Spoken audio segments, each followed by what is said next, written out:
dropped the instrumental for swim. So I have to do that. That's one of my favorite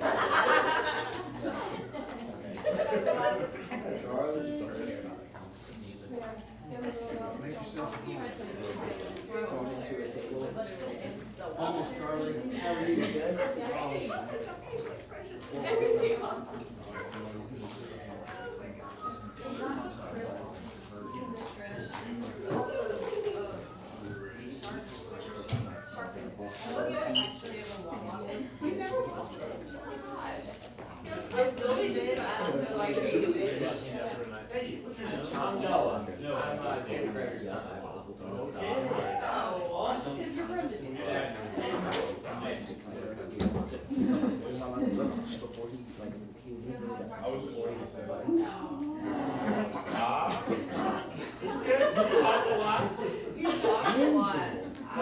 Lots of stories to share.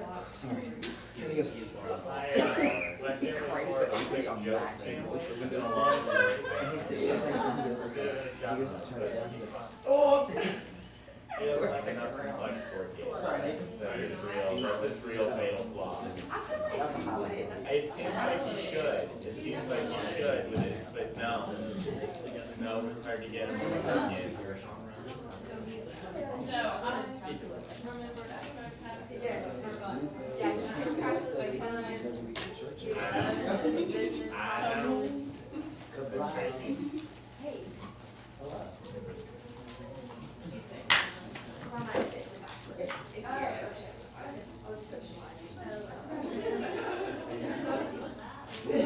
Yeah, impressive, right?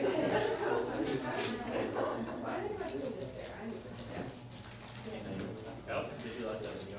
Yeah, I think It was literally so funny. I laughed. what did you I've never even seen it. Okay. So, literally, it's been the past 3 years. I've just been like straight. Yeah, I got sick. That's my favorite video. Oh, home and they were going over to Monday. So right. But like the evening, like we drove there and I was driving. I was ready to be like I was just like allergies and stuff. And then we get there and I was like, grabbing my allergies until it hit me. Oh, she's like, looks good. And she puts her hand against my forehead and she goes, and I was like,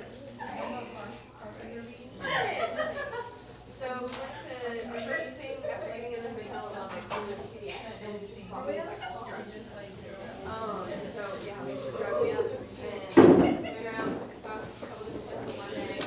Tuesday we like looked at another place or two, like from the street. We didn't even go there. So we would drive by a place and then she would just be like, no. That's it. I'm just like, oh, okay. Thinking that we were gonna score it, she's like, no. Yeah, Tuesday was really good. So I looked back to the day. Or no. Wednesday. Tuesday we looked at different places. Wednesday I had to go back to the hotel and slept. And then we were gonna go to church that day. Because there's a church that like a bunch of people from home. And so they were and then we get there and we're like, and I realized that they had like 5 years. And I was like, okay, look different, but you know, whatever. So I was like, maybe these people were just talking after like 5 minutes. We walked into the first place and we did that. And I was like, hey. That's okay. So we're all nice short legs and whatever. Yeah. Jensen, are those you? Yeah, my wife's It's 10 homes and then 5 homes. No, I was born in New Jersey.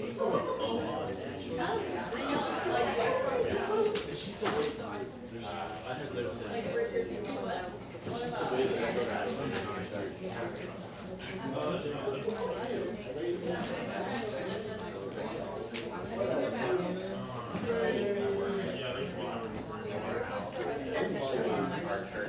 So you can't cook? I don't know. All those make a fire mean bowl of warning cereal? thing, that was Hey, do you make a mean bowl of cereal? Dude, my milk to cereal ratio is off. What's your favorite cereal? Milk or cereal? going down. I didn't know it was a field. It's not really much. Like some people are into old stuff. My youth group minister back home. And like, Why? Good job. I just say, yeah, it's always like, okay, what's the He's always like, like, when we go to Lakewood, yeah, Lakewood, I was like teaching the youth kids, and like, they're just like, okay, I don't know, but yeah, it's really exciting.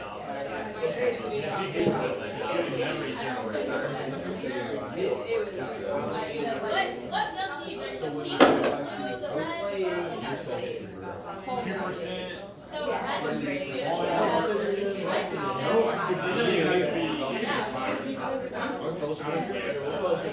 when I was in college, when I was doing zero meals because I didn't want to spend money, there was definitely a time when I smelled. It was bad. I was hating it. I was like, oh, this is definitely I put it There are times that I swear, yeah, it's fine, I'm like. I had a hang of both of y'all. She goes by the date. Yeah, because Or if it smells if it says like, why, then say, I'm like, okay, well, we're doing papers. That's I a big saw. That's big harm. Who did the waffle? I saw a Waffle House. spelling words A today. EBT store. I saw that one. I saw the Rotunda. I saw the business building. Yeah. Okay. Yeah. Yo, hey, like, what do you think of this pen? It's gonna be fun. Wait. We're gonna find out You this do next that. one. So you do that. It's Stop it. I'm in line. A lot of shit. My bad. It's okay. Yeah, it's like 35. I'll put a little bit too much on there. Yeah. A little lower is good, but right here goes.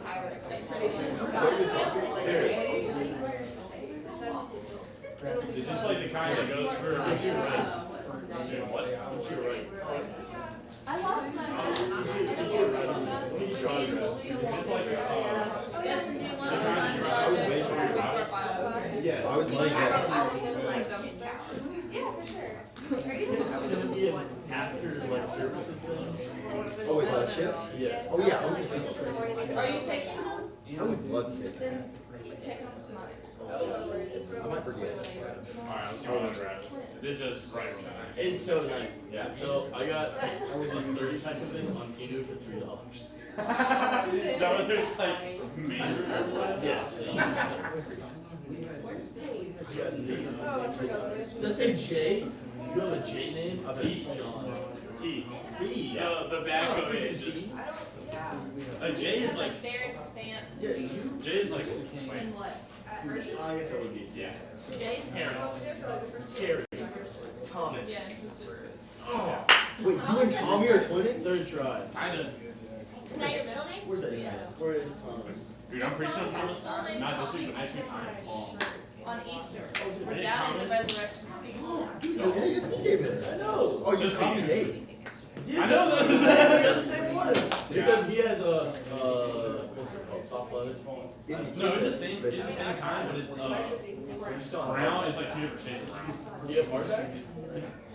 Yeah, but then mine doesn't have a band, but it has drive. I would use the All bigger. this wide margin note taking on both sides. And references.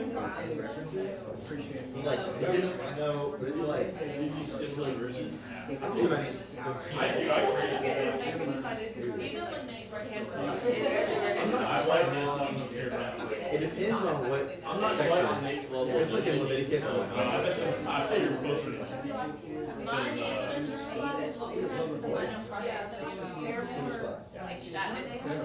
Yeah, you're good. Oh, no. I know what I'm doing. I also I should sign up. I should press the button. I went today. I have 2 online classes. One for the first G Wayne, Big D, Big Brian. I have 2 online courses. Hey, by the way, I think I tried to get you for a while. I haven't used it. Worldview? This I'm semester, only last teaching semester, Worldview 1 next semester, so. What? I'm only teaching Worldview 1 next Click, semester. click, click. Oh, so I wasn't gonna get you. I don't know. Man, I tried to get Billy, that's what it was. I'm not smart enough to get in math classes. We actually, Only No way. Okay, Romans. yeah, I love it. I'm so excited. Okay. Hopefully get you to have better books. Oh, I got a fountain for you. I don't know what that is.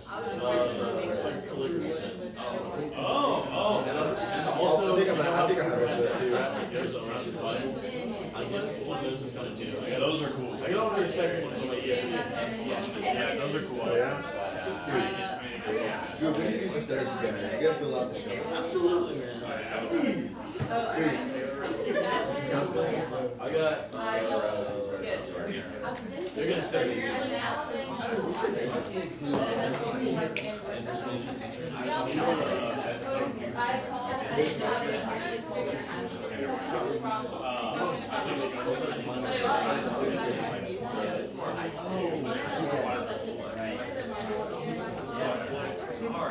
Yeah. I think foundation for them all the time, and we'll just like set just to be like,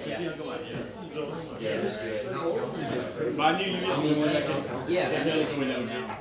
Don't count the Anything towards your electric. That was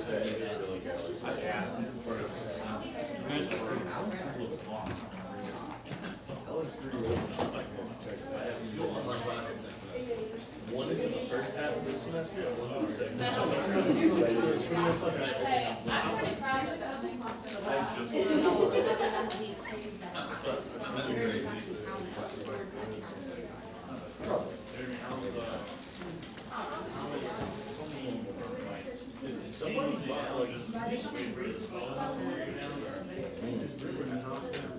know what the water is doing. Dude, those are so hurt. How last video? I know, but like, we gotta take your excuse to speak up.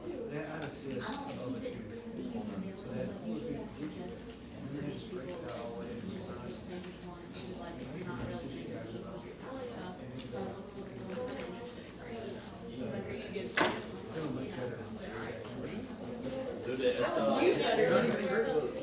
¿Dónde está el baños? ¿Dónde está el baños? No, they already know. There's one thing you need to learn in every language that you No, can. it's different. They're different libraries as well. Where are the bathrooms?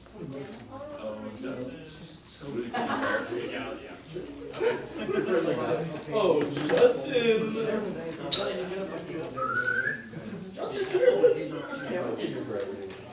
I saw this guy today. Dude, chocolate chap was so good.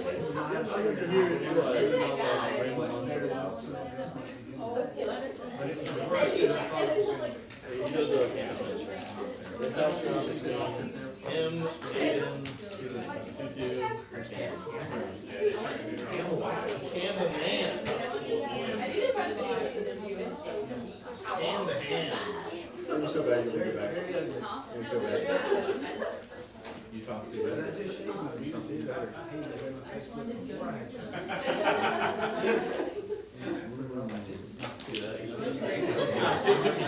No, it's called I'm married to the game, bro. Hey, how do you feel about us adjusting our I love that y'all all stay together, but if we could just like scoot up, class would be so much more fun. One day we need y'all to stand up here and just talk and just be like, oh, it would be I nice. want to focus on the classes. I don't want to take any other classes Yeah, that are not. or these would be gone, I'll scoot everything else. Yes, technically. But I'm gonna do a couple announcements. Try to spare the time. Alright, let me get you a couple announcements before we get started. Announcement number 1 is from Isabella, is that the queen. The women at Dalraida are doing a not so secret sister. And so it's like Secret Sister, but it's just sister. And so what they're doing is you're gonna fill out this like form, and then correct me if I'm wrong on any of this. And then there will be one woman that kind of just like matches people up and stuff, and then you'll have basically an adopted sister for an extended period of time. And so this will be a good way for some of you, if you don't know very many women, for the girls in the classroom, if you don't know very many women at Dalraida and you want to get involved in a different way, maybe even get mentored, because most likely they'd be older than you. And so receive kind of a built-in mentor while you're here. This would be a really good thing to get involved in. And so you'll just list a few things. You'll see when you get on here, or when you get this form. And then when you're done with the form, you can get it to Isabella, and she will turn it in to the sister authorities. The deadline is next Wednesday, and we don't have class in here Sunday. Okay. So your time is. Okay, yeah. So it's next. So you have a week. So you got a week. So I'll just put these in the back I'll put these in the back on this little table where the little lamp is. And so if you want to grab one of these, they'll be back there. And then make sure you fill it out and give it back to us Sunday, or I guess Wednesday you can.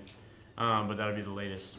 Speaking of Sunday, that was my next announcement, is we're going to have, it's the 5th Sunday, and so oftentimes, not always, but oftentimes at Dalraida will do something different on a 5th Sunday. This 5th Sunday is focused on the stability of the church. And so it'll just kind of be a day where we're all together. So for class, we'll all be in the auditorium. That starts at 9, and then worship at 10. And then we'll have a fellowship meal. And then after that, we'll come back together again at like 12:30. And so it'll kind of just be a full day. The kids are going to kind of do their like, the ones that have been preparing for last leaders are going to like speak or lead singing or something after that as well. It's going to be a long day, and so after that, we're going to go to the lake, and so if you're welcome to join if you'd like. We talked about this today in the group meet, but we're going to start at like, we talked about a lot of things today in the group meet, okay? I know, but some things were actually informative, and some things were hurtful. So, anyway, sorry, inside joke. If you're not in the group meet, you wouldn't understand, but you can be in the group meet if you scan that thing right there. All right, we're gonna do lake day like 3:30, and so we'll post the address if we haven't already in the group meet. It's only like probably a little over 30 minutes, I guess, from Faulkner, maybe a little more. So, but not too bad. It's like the lowest part of Lake Martin, and so we'll be there from 3:30 to 8 or something, and in that ballpark. And so at some point, I'll just be like, "Can y'all please leave?" and then figure you out. But we'll have dinner there, and we'll see what we'll do after that. So the most thought we put into this so far is that we're all gonna be at the lake together. So but the water's gonna be down, so probably not a ton of swimming to do. You can walk around. We'll play some board games and have fire and stuff. Yes. Are we gonna be taking the bus? Probably not. Because I'll probably get up there early. There's some things we gotta clean and prep, and so I'm gonna go early and try to get things ready. But I would recommend carpooling. Darren, I think Justin's planning to go if you want to get a ride. That's another group me joke, guys. Sorry. But anyways, it'd be probably good to carpool. Anyways. Am I missing anything? We'll have Hub on Monday, but I'll post about it. I think that's all. While it's in the air, I do have 2 more seats. Okay. All right, it's Billy's time to do Hub. You're never going to bed.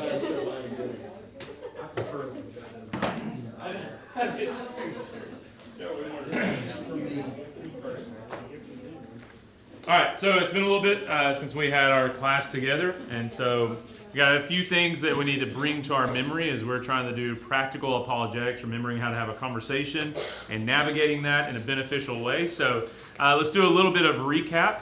If you're going to have a conversation with somebody, I think we've got it nailed down that you start off with some cultivation questions, and that's kind of getting the ball rolling. Somebody give me those 5 questions real quick, rapid succession. Who's got them? Where did everything come from? Okay, where did everything come from? You got 4 more. Come on with them. You got them, Julia? Do it. You got 1. All right, who wants to come in with an assist? What is good? Keep on going. Since you got the cheat sheet, you might as well finish it. What are humans? Oh, you want me to keep on going? Well, yeah, that's what I said. Keep on going. Yeah. Well, yes. What happens when we die? What is our purpose? Where did everything come from? Okay, that is a combination of questions there. So anyways, you're trying to get the ball rolling. And you can. I know some of you went on a mission trip and you were able to talk to folks. Maybe you went home and ended up in a beneficial conversation. For you guys that went on a mission trip last week, did you incorporate or have an opportunity to incorporate any of the things that you used? I don't know, did anybody here go on that mission trip last week? Okay, Judge, we're going to call you out then. Did you have an opportunity to use your cultivation questions or your corralling questions? It's fine. Nate had an opportunity and missed it one time, so it's okay. In Jamaica, obviously there's not that many white people, and most white people down there are missionaries, and so obviously we stick out, and so pretty much if they see you, they'll come up to you, and they'd love to tell you about their spiritual life. And so really you don't have to do any cultivating questions except just ask, have you considered this? What made you say that? All those good things. Okay, so you used your corralling questions. You're able to utilize those of, what do you mean by that? How'd you come to that conclusion? And have you ever considered? So, no, it is interesting. Those that are willing to talk about spiritual things and then those that are not. Did anybody have a conversation over spring break or just since we've met last time where you're able to use your cultivation questions or you utilize your corralling questions? Once again, what do you mean by that? How'd you come to that conclusion? And have you ever considered? Anybody put those into action?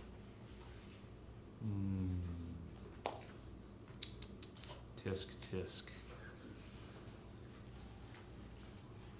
Theoretically, let's say you did then, all right? And you were going to navigate the conversation, and we'll just pick one line of thought. We're just reviewing right now. If you're going to get in a conversation with somebody and you wanted to steer it in a particular direction, would you steer it toward evidence for God or evidence for Jesus? First person to speak, that's the route we're going to take. Jesus. All right, Jesus. So we're going to go down the route talking about evidence and facts for Jesus. There are two different things that you could talk about. We're going to pick one of them. All right, what are the two main categories? If you're going to go down the path and talk about Jesus, there are two main categories you can talk about. What are they?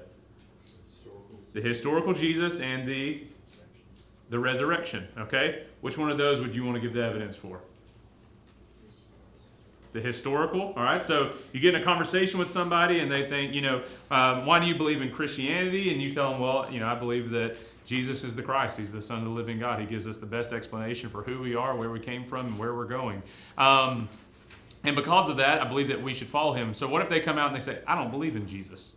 You may turn around and corral them in a little bit and say, what do you mean by that? They say, I don't believe that Jesus is a real person. I don't think he existed at all. And you would say, all right, that's interesting.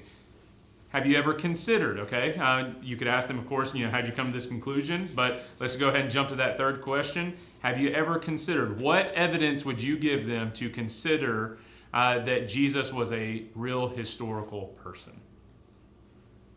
Judson? I don't remember his name. You don't remember his name? That's okay, but what would you do to be able to prove that? Where could you go? Christian and non-Christian sources, okay? Which one would you start with in a conversation? Just out of curiosity. Do what? Non-Christian sources? What are those non-Christian sources? All right, the Jews and the Romans. Remember, you got that two-story building. You got the top floor. It's going to be Jewish sources, bottom floor, or Roman. Which one of those would you want to talk about with somebody?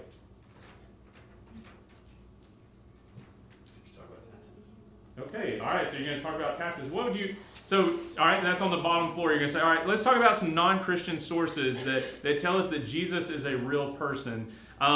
Most people are familiar with the Romans. Maybe think about the Roman Empire daily. But you think about the Romans, and, there's a few Roman historians who talk about Jesus and about Christianity. Tacitus is one of them. What does Tacitus say about Christianity?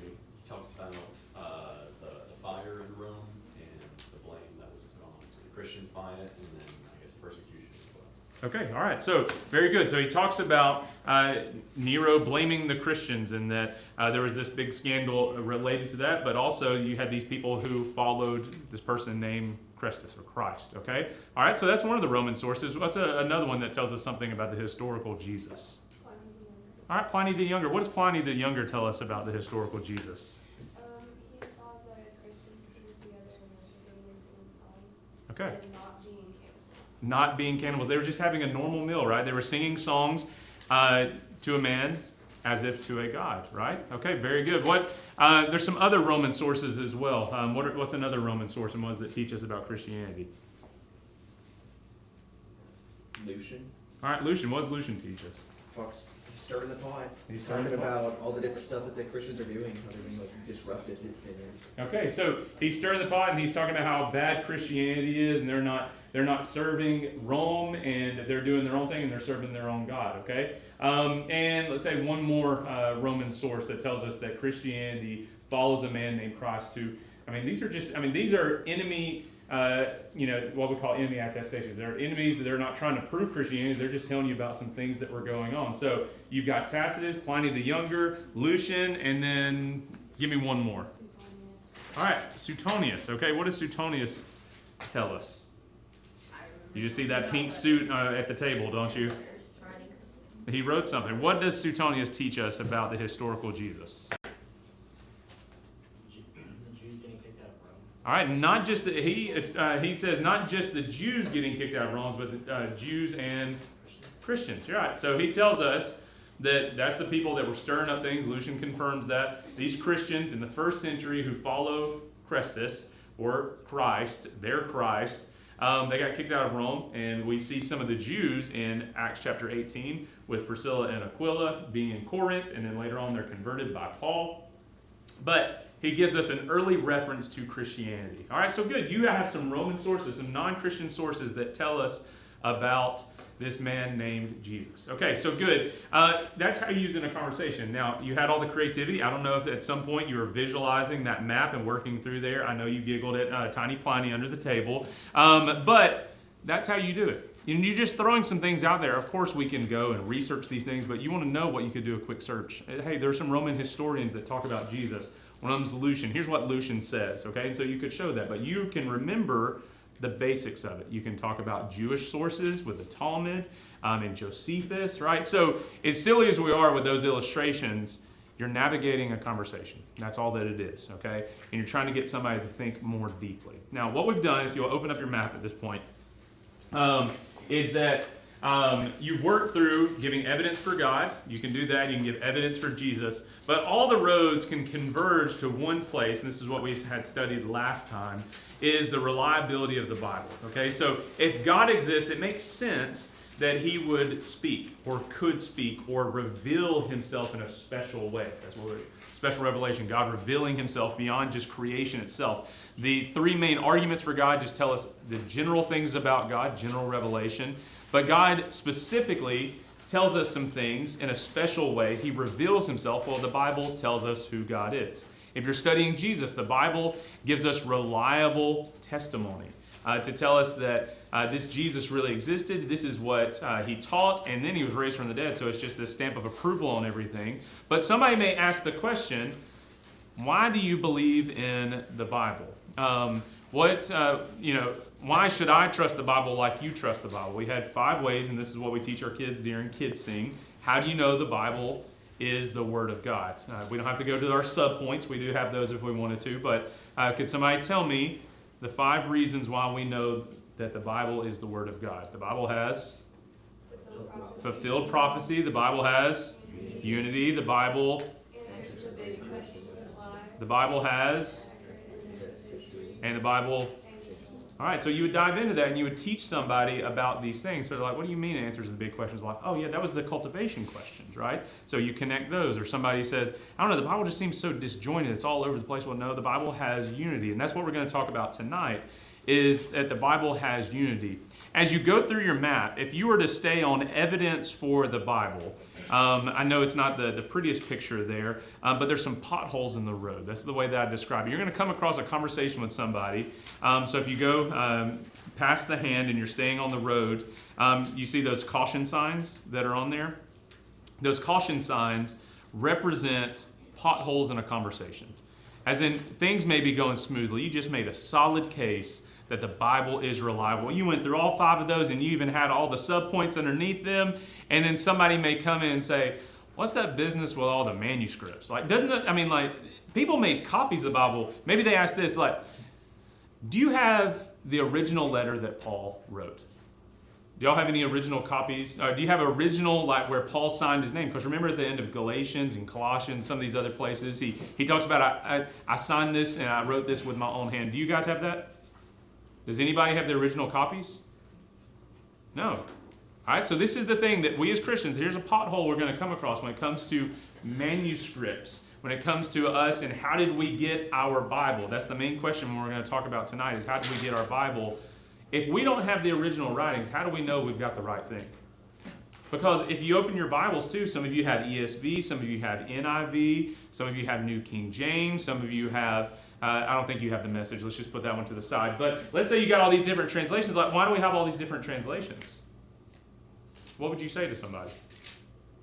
One, you're telling me we don't have Paul's original letters, or Matthew, or Mark, or John.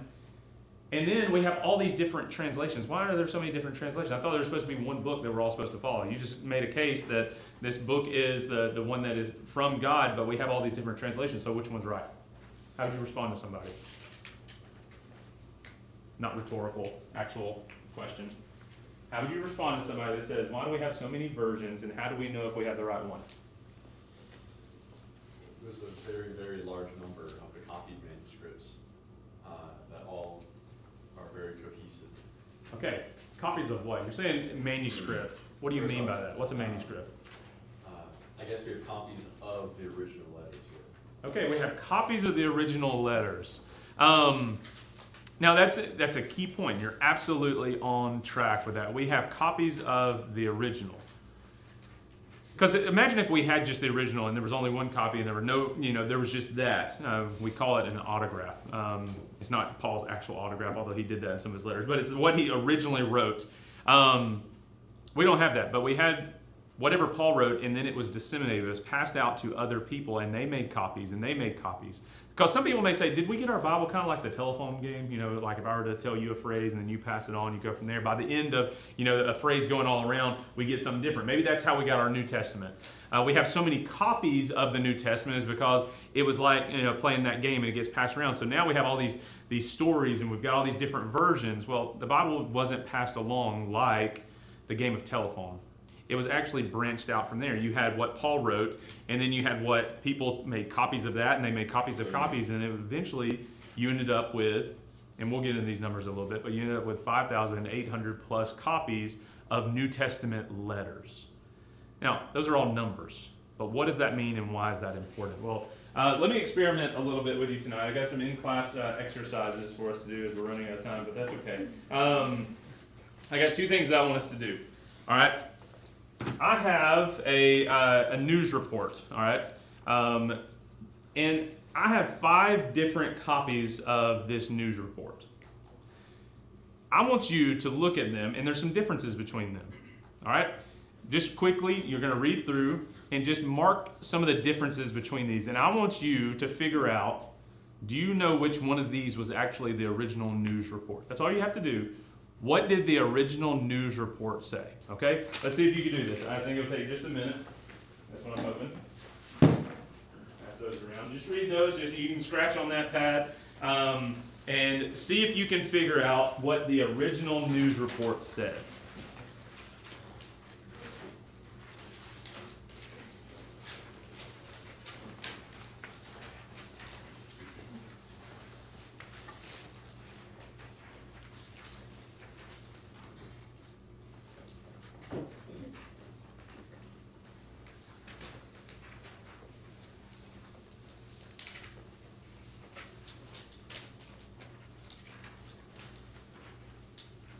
Because just so you know, these are not identical, by the way. All right, let me go ahead and give that away, just in case you thought it was.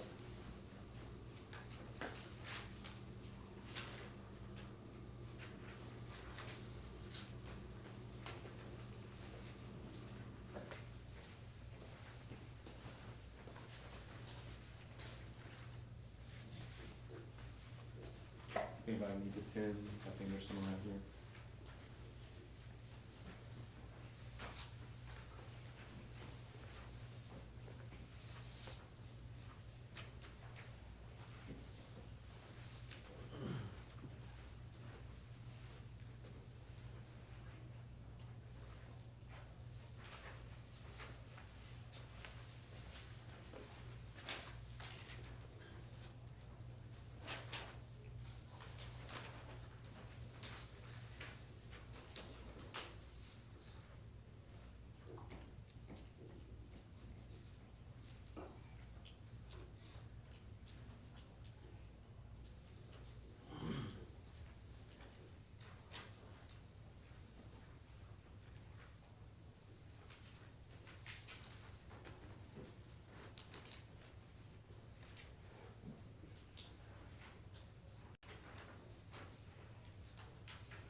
limit you on your time. But what did you notice between these? All right. Are there some differences? All right. What do they look like? What are some of the differences? Do what? Word usage. Word usage, like what? Like, one was, when it says, investigators believe a fire broke out on March 10th at Sunrise Bakery may have ignited. The others say, may have started. Another thing, talking about sparks coming from the kitchen. Some say sparkles, little sparks. And then for coming, one says flying. And then, the blaze, while the others say the fire, and then adjacent stores, neighboring stores, nearby shops, next door stores. Okay. So there's some differences between them, right? So once again, this is all the same article. I want you to think about it in this way. They're all copies of the same article. Now there's those differences. There's some word usage, some maybe words that are dropped, some words that are inserted. Some of them are going to have more in common than others, right? So if you got the one that says little sparkles, right? Is it little sparks or little sparkles? Or little sparks. Little sparks. So you've got an adjective that's added in there. Another one says sparkles. But if you were to see, like, all right, somebody made a copy of the original and they were just marking down things, or they added a little artistic flair to it, something along those lines. Now, what we do when we study these manuscripts, and I'll explain this in just a second a little bit more, but as you study these manuscripts, these are all copies. So let's say you have Paul's letters to the church at Ephesus. Once again, he writes out the letter to the Ephesians. They have this letter, and he says, I want you to take that letter and I want you to read to people. And I said, okay, here's what we're going to do. We're going to get some folks that know how to write, and we're going to make a copy of this. So maybe you have somebody up front that is reading the letter and people are writing it down. Now, we understand in English, and every language has things like this. If I were to say, spell the word see, how would you spell it? Spell the word see. S-E-E. S-E-E? Wrong. That's not the word I was thinking of. S-E-A. S-E-A? All right. This is just the letter. It could be just the letter, right? So how would you know what I was talking about? Context, right? Would have to tell you that. I'm going to go jump into the sea, okay? See me jump in the sea, okay? Like, you would see, like, the context would tell you which words. Well, if somebody was just writing down just one word after the other and they weren't taking into consideration the whole sentence or whatever, there might be some typographical problems. Some of you struggle, as I do, with knowing which version of there or there to put in, or is that apostrophe S, or just, all those little things that we have in English, things like that. Well, the same thing in other languages. When you have all these copies, sometimes it might be a grammatical issue. It might be somebody later on decided to add an extra word just so you could visualize it. But those would be ones that came later. What I mean by that is you had Paul's original letter that he wrote in the first century, and they get passed around. Well, as time goes on and people are making copies and copies of those copies, so if somebody made a grammatical issue over here and then somebody took that document and they decided to make a copy, whatever the grammatical issue was here, now you might have 10 more versions of it. But you could look at all of them together, and there's a lot of ways to do this, okay? And this is, I've got some different exercises. This is just one to make you think. If you're to take all 5 of these, and let's say that I had, like 5,800 of them, okay? And you were to look at all of the differences, what you would be able to do, compare all of them and see, okay, this over here, these all have something in common, these have something in common, these all are missing something. You would be able to compare all of them, and you can get down to what the original would have said. Now, the term that we use is textual criticism, all right? You do it in a very simple way with this little assignment. You can do it with something a little bit bigger. This is how we got our New Testament. And when we do textual criticism, we're looking at all these manuscripts. Manuscript just means copies. And the way that you compare them, and this is in your handout, okay, just some rules for doing textual criticism. It's that first block that's down there. I don't have a handout, so I'll make sure I said the right phrase. But you got 3 lines on there, right, in your first section? Okay. Here's the idea. If you're going to be looking at different copies of Paul's letter, okay, some things you need, just rules of thumb as you're doing what's called textual criticism. You're going to go for the more difficult reading. What we mean by that is it might seem like you need to explain something a little bit more, like sparks. If you just keep just the simple word sparks and not add anything else to it. Just the simple reading, the more difficult reading. Maybe it looks a little off, but that's just the way that it is. That's always preferred. Because what happens is you want people clarifying things later on. That's what we do. So if I were to tell you a story and then you were to recount that story to somebody else, I have some oddities. I have some things that I say, you might want to clean up my English a little bit, right? You want to clean up a little bit of what Billy says and make it sound better. But the more the difficult of the reading, the more accurate it's going to be because it's more authentic. It's original that way. Always the shorter one. What happens when we make copies of things and we retell things is we embellish things. The shorter one's always going to take precedent. This is just a normal task, and it's for any time that we're looking at any literary document. So if you're going to look at the original works of, your historians like Josephus and Pliny the Younger, you're going to look at their copies, or anything in literature like, let's say, Homer and the Iliad and the Odyssey. You do these same things. You're always going to go for the more difficult reading, the shorter reading, and then you're going to figure out that the context and style is always going to take precedent. As in, if I'm reading a narrative, it's going to read a lot different than a piece of poetry. And because it's a narrative, it's going to be laid out a lot different. It's not going to have embellished language in there if I'm just telling you the facts. And this is what's fun when you look at like Matthew, Mark, Luke, and John. They're narratives. They just tell you the story of Jesus. There's no embellished, like, flowery fancy language in there. How about that? There's a better word there. There's no fancy, they just say this is what happened. It's just like a reporter telling you what happened. Okay? So, as you make copies of copies, all right, this is what it looks like when we refer to it in the New Testament. Let me see if I can get the right one here.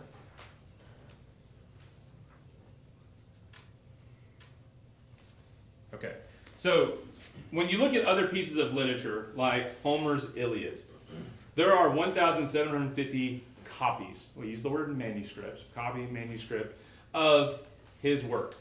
Herodotus, in his history of the Persians, there's only 110. Plato's works, there are 210. Our friend Tacitus, in his Annals of the Roman Empire, you've got 31 copies. So what you're able to do is you've got these copies of Tacitus, our good friend that tells us things, and you're going to lay out all 31 of those reports, kind of like what you did. Some of them are going to have some differences. There's going to be some dropped letters. There's going to be some dropped words or added words because people make copies.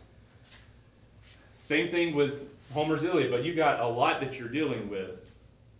You compare these guys, though, to the New Testament. The New Testament has 5,800 copies of these letters in various forms and on different types of paper. You've got a lot more copies you're working with. In fact, the more copies you have, the easier it is to get back to the original. Once again, if this were the game of telephone and there was only just one thing that got passed around, it would look a lot different. But since you have so many that are out there, you're able to see and compare them, and it gives you a more reliable reading every time. Okay? That's the idea. So you could even put, if you're looking at these copies of this little article that I gave you, and I gave you even more, you would start tracking trends. And you would see where copies were made of them. That's how we do this with the Bible. So don't be intimidated if somebody comes along and they're like, wait, there's so many copies of the Bible, this is a bad thing. No, it's not a bad thing. Actually, it's very helpful for us because we get a more reliable reading. Another thing, too, somebody's going to say, okay, if I look at all of these different copies, and as we just illustrated, these copies may have grammatical issues. Now, here's some big numbers for you. If you're to look at all 5,800 copies of the New Testament, this is just the New Testament manuscripts, there are over 400,000 variants. So like the word little sparkles, or little sparks, and the word sparkles, there's 400,000 of those over 5,800 manuscripts. That seems like a lot, right? 400,000, we would say, mistakes. But here's the idea when it comes to the Bible. 50% of them are just spelling errors. So somebody wrote S-E-E versus S-E-A. Context would tell you which one would be the right one. But if you're just listening to it and you're just writing down, that's where those things work. Or have you ever double typed a letter or wrote a letter twice accidentally and you weren't paying attention, or you put two words in there side by side as you were typing or writing, the duplication? Okay, that's what this is. Underneath that, there are 49, sorry those numbers aren't very bright, but 49% out of the 400,000 are inconsequential, as in they don't actually add or take away anything from what was actually written there. You can know, even if that word wasn't there. So you've read all these different copies. You got 5 different copies of that article. Do you still know what went on? Do you know what happened in the bakery? Yeah, like it caught fire, right? You know that it happened in the kitchen. You knew all of these things, even though the differences may have been there. You got some grammatical things, but even if there are differences, they make no bearing on it at all. You can compare all of them and you can know exactly what happened. Only 1% are meaningful in the sense of it doesn't change anything doctrinally. It doesn't change the deity of Jesus. It doesn't change salvation or anything along those lines. It's a very small percentage and it doesn't change anything at all. We mean meaningful because one word, like it might be the end of a letter of a word might be missing, something along those lines. It's nothing to be worried about. And I'm saying this, and I'm not saying it just because I'm a believer. Go to the non-believers, like major ones that y'all are familiar with, like Bart Ehrman. We know him and his works. He'll come in and he's like, no, we know exactly what the New Testament says. Bart Ehrman believes that Jesus is a historical person. By looking at the historical documents, we can know it's reliable. It's actually more reliable than the works of Herodotus and from other people like Homer and all these. The Bible stands out resolutely better and stronger than any of them. Now, another thing that you can also do, somebody's going to say, okay, you made your point here. We can know what the documents said. All right, I have confidence that I know what Matthew wrote down. I know what John wrote down and Mark and Luke, but they don't tell the same story. Somebody may come in and tell you that. They're going to say, you look at just take the resurrection accounts. You've got one that says Mary came to the tomb first. You got one that says Mary and a group of women came to the tomb. One of them says that it was before sunrise. One said it was at sunrise. One said that it was after the sun had come up. One of them says that there was 2 men. One says there was an angel. One said there were 2 angels. One sitting on a stone. Another one says they're inside the tomb. And somebody's going to look at them and say, there's contradictions. Now remember, we said the Bible has unity. It tells one message. This is kind of the idea. It tells one message, and there are no contradictions in it. Here's my next little exercise. All right, so I told you this is all experimentation. Here's my next exercise for you. All right. What you have here are 4 different articles explaining what happened at the bakery. Okay? Now, one of them, it looks really familiar. You're actually going to have the original that you had already examined. You looked at all the copies and you knew what the article said as it was explaining this bakery fire. But do you know that, what was that, the Gazette? Is that the one that I gave you? It was the one that you compared? What was the name of the, okay, the Gazette. You know exactly what the Gazette said, although I do think I had one extra typo as I was coming up with this exercise. But anyways, understand this. You know what the Gazette said because you looked at all the different copies. But now you're going to look at 4 different authors explaining and telling their side of the bakery fire incident. Real quick, I want you to look at these 4. And I want you to see if you can, and you don't have to write at the bottom, you can take time to do that later, since I've run out of time. But looking at these 4 accounts of the bakery fire, could you get to the facts of what happened? All right, so take a moment and read them. And keep that in mind. Could you recount what happened during the bakery fire?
Billy, it's interesting, even in these articles, that there are still things you don't know. Okay? I noticed that, nobody in these articles seems to know the definitive cause of this fire. So that's not knowable, even after reading all of the versions and all the accounts, even the eyewitness account. Okay. You don't know everything, and that's not the point. All right, yeah, that's a very good point. And you also bring up, too, if you look at stylistically, what are the varieties of perspectives that are here? You said eyewitness account, right? You got somebody who's like, it was my bakery, right? They were there. What about the other ones? What are their perspectives? What would you say?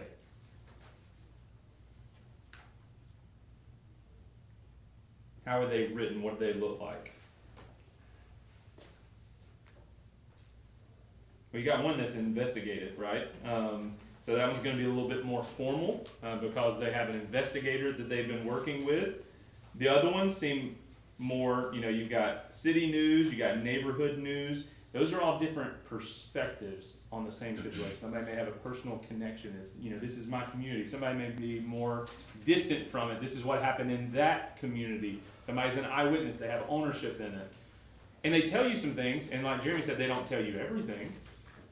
But you could reconstruct this story by looking at it. With all these different pieces, you can put down on paper and know. So, and even if there seems to be some differences, like look at the community voice.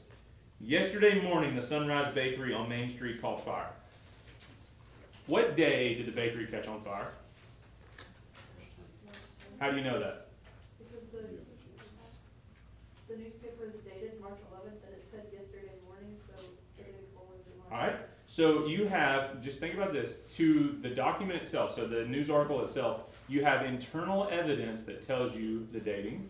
Well, what else do you have if you want to figure out when the bakery fire happened? What else could you do?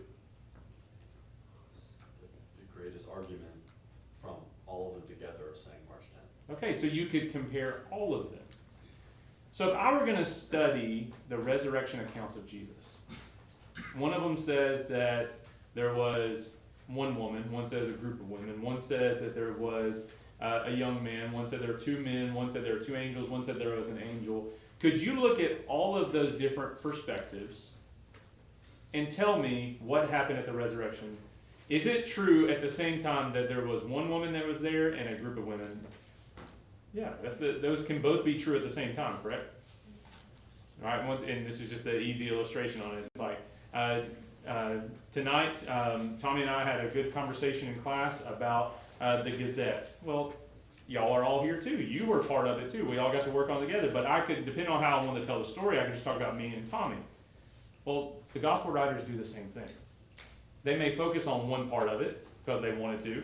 They could be more general. They could tell you, hey, these were angels, so you'd be drawn to the angels, because that's a big deal. Or they could just say, hey, there were two men there, but there was a resurrected Jesus, right? They could say Mary Magdalene was the first one there, or they could say there was a group of women that were there as well. And you know the group of women. They were the ones that were with Jesus in his ministry. Just because there seems to be contradictions doesn't mean that there are actual differences. It's all perspectives. It's all different angles on the same thing. This is how we study our Bible. This is how we know as we come across these potholes, right? You're driving along, things are going smoothly, and somebody says, well, there's a lot of copies. Well, that's actually a good thing. Or somebody says, there seems to be differences in the text. That's okay. That's actually helpful as well, because it actually shows authenticity. If everybody looked identical, you wouldn't get your own personal perspective on it. Now, a couple things, the bell goes. All right. Another part is somebody's like, all right, this is another question. Wasn't it like hundreds of years later when people decided which books were going to be included in the canon? What we mean by canon is the New Testament, okay? What was included in the Bible. It was like in 300 where everybody came together and they said, you know what? This is what the Bible is. And they just picked the books. That's not how we got our New Testament, okay? It's not because you had a group of men in a building hundreds of years later decided, we like these books and we don't like those books.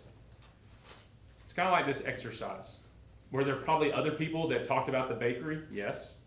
But these are the most important, all right, if we're going to use the same logic here, because of some reasons like this. When we talk about the New Testament, a book is reliable, and it was included in the New Testament if there was a close association with an apostle. All right, so if John the apostle wrote something, and then we have other evidence telling us that John wrote that, I'm going to pick that over somebody that wrote in the 2nd century about what Jesus did. That may be history, right? I don't think that Tacitus is inspired. I don't think Josephus is inspired. But I know that God told us and Jesus told us the apostles would speak on his behalf. That was important. And God would select special revelation, select certain people to speak on his behalf. So if there is an association, relationship to an apostle or an apostle themselves, you're going to pick that book. What these councils, what people are saying, hundreds of years on down the road, they decided which books. No, they didn't decide which books were authoritative. They recognized which books were authoritative. A book in the Bible is authoritative because these are people that were eyewitnesses. They were with Jesus, and they were, by inspiration, tasked these things. There's consistency within them. Some of these books that somebody says, I wonder if this should be added into the Bible. Why don't you add in the Gospel according to Thomas, or add in the Apocalypse of Peter, right? Peter is an apostle. We should listen to him. Well, there's mistakes, and there are issues that are in there, and there is no consistency within them. We find a widespread acceptance and use of those books. You find early on people rejecting books that don't add up. Once again, it's not councils, it's just people like, well, that doesn't make sense. Like the Gospel according to Thomas. And that was always the easiest one to rule out, because if you go to Logion, instead of verses, they have Logions. If you go to 1:14, it says you need to become Mary, got her place in the kingdom of God because she became a man. You need to become a man like Mary. Okay, so it says that. I don't think that lines up with Scripture. Do you? Okay, that doesn't quite match. You get to rule it out. It doesn't match the test. And then it has marks of inspiration. So how can you know the Bible is the Word of God? Because of these things. Some of these books don't have those. It doesn't have marks of inspiration. So I ran out of time, but at least you have some kind of mental exercise you can work through. Maybe I'll give you the last bit next week. But we'll run into some more potholes. But at least want to give you a primer, make you think about some cool things. So, all right, that's it.